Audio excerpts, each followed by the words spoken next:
I will start with a story.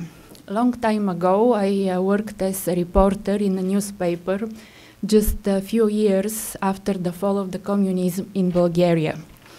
And one evening, my husband came to pick me up from the job.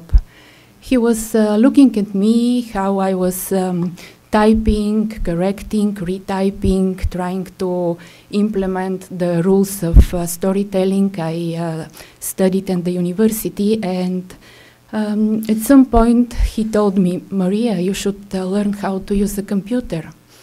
And I answered, "But why? I have such a wonderful typewriter, brand new, light, and made in Germany." Few months later, I came in Minnesota, and during the program, we visited very many newsrooms, larger and smaller, and I found out that there were no typewriters there anymore. Of course, I learned how to use a computer, but it took me several years until this guy, Steve Jobs, actually convinced me that the technology could be sexy. Not in the sense that I buy every product Apple release. I still work with my Mac I bought in 2008. But digital photo and video cameras, they made filmmaking and photography cheaper and therefore accessible for me.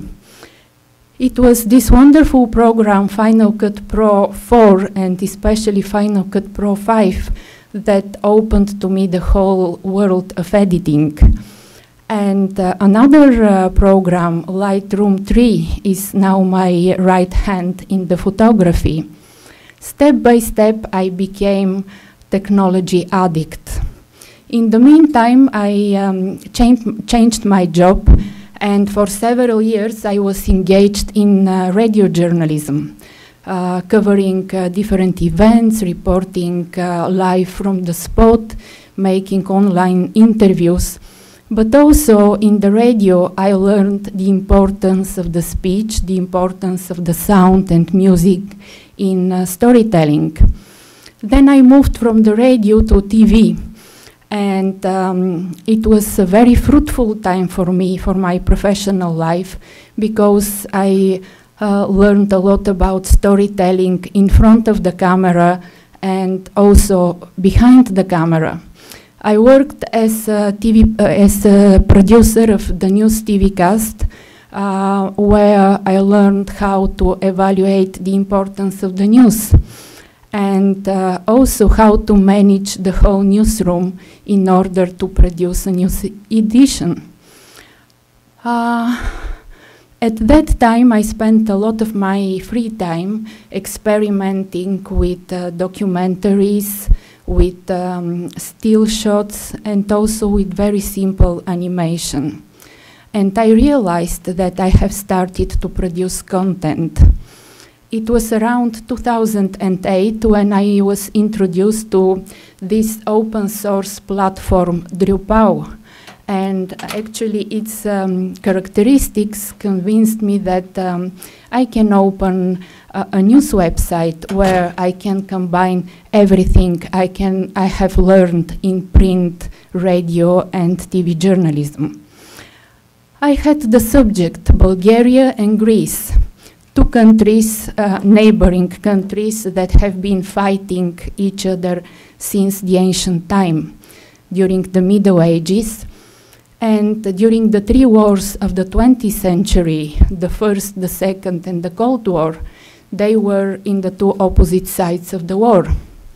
And although in 21st century they were partners in the EU and NATO, they didn't know much about each other, and there were a lot of prejudices between them.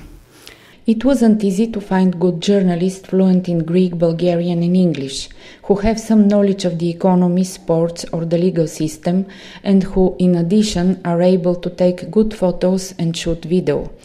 Compromises were met. In many cases, we had to learn in the process of work. We started in September 2009, and in November of the same year, the Greek debt crisis broke out. Suddenly, Greece became hot world news, and we were on the spot. Our work very quickly became visible. Our mistakes also became visible. It was difficult and exciting at the same time. Over the next few years, there was a strong demand worldwide for information from Greece, and we were able to deliver it. Relatively soon, we managed to have stable traffic at the level of a middle-sized newspaper in Bulgaria or Greece.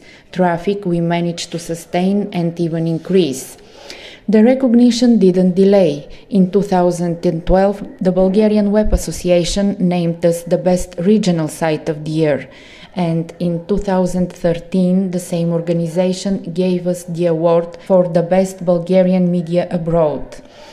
Off the record, because the awarding ceremony is next week and I am not supposed to disclose the results, but this year, 2014, we just won the bronze medal in the category Best Thematic Site in the Greek Digital Media Awards. There are still challenges ahead of us. For some of them, we have a solution. For the others, I hope to hear from the other speakers and from the audience. Our audience is very segmented, and each segment should be targeted separately. For example, the Bulgarian community in Greece consists of family searching for a job and a better life, and it is very different from the Greek community in Bulgaria that is very business-oriented, investors, bankers, managers. We are targeting our audience literally group by group and person by person. The use of the internet in our part of the world is the second challenge. A recent EU survey shows that although 100% of the Greek territory is covered with broadband internet, only 2% of the internet subscribers actually use high-speed internet. This is one of the reasons why our traffic hasn't reached higher levels. But this is also an opportunity because this market will expand and we are in a good position to benefit from the expansion. The copyright issues is the third challenge. Evading these copyrights is a daily practice in our part of the world and we can do nothing to protect our rights. When I left Minnesota in 1994, I took with me one very important lesson, that journalism is a huge ocean of skills, knowledge, means, that this is a profession in a constant move. Now, 20 years ago, I could say that I have been almost everywhere in this profession, and from my personal experience, I could conclude that establishing a new media brand in this extremely competitive media environment is the most difficult and at the same time the most fulfilling and satisfying goal I could achieve. Thank you.